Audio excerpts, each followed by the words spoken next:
मोहोळतील toll नाक्यावर truck चालकाला toll कर्मचाऱ्यांकडून झालेल्या मारहाणीच्या घटनेनं परिसरात तीव्र संतापाची लाट उसळली।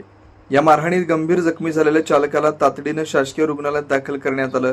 त्याच्यावर उपचार सुरू आहेत। या घटनेनंतर संतप्त नागरिकांनी टोल नाक्यावर धडक देत मोठ्या प्रमाणात तोडफोड केली। साक्षीदारांच्या माहितीनुसार टोल भरण्यावरून चालक आणि कर्मचाऱ्यांमध्ये वाद निर्माण झाला। हा वाद एवढा चिघळला की काही कर्मचाऱ्यांनी मिळून संबंधित चालकाला बेदम मारहाण केली।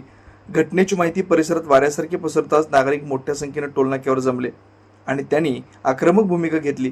संतप्त जमावानं टोल नाक्यावरील केबिन, काचेच्या खिडक्या तसेच आवक जावक नियंत्रित करण्यासाठी बसवण्यात आलेली हलते गेट्स तोडून टाकले।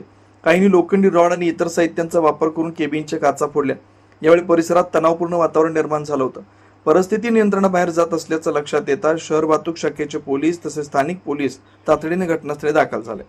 मात्र संतप्त जमावाच्या आक्रमकतेमुळे पोलिसांना सुरुवातीला परिस्थिती नियंत्रणात आणण्यात अडचणी आल्या। काही काळ पोलीस केवळ बघ्याची भूमिका घेत असल्याचे चित्र दिसून आलं। नंतर अतिरिक्त पोलीस बंदोबस्त मागवण्यात आला आणि परिस्थिती हळूहळू नियंत्रणात आणण्यात आली। या घटनेचे पडसाद पुढील अर्जुनसूड टोल नाक्यावर उमटले। तेथील टोल वसुली काही काळासाठी बंद ठेवण्यात आली। परिणामी दोन्ही बाजूनी वाहनांच्या लांबच लांब रांगा लागल्या आणि वाहतूक पूर्णतः कोलमडली। अनेक प्रवाशांना याचा फटका बसला।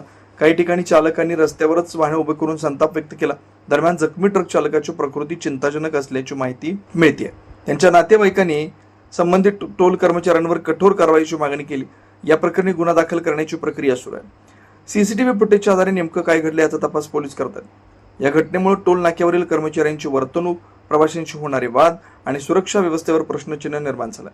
वारंवार अशा घटना घडत असल्यानं प्रशासनानं टोल नाक्यावरील कारभारावर कठोर नियंत्रण ठेवावं, प्रवाशांच्या सुरक्षेसाठी ठोस उपाययोजना कराव्यात अशी मागणी नागरिकांच्याकडून होते।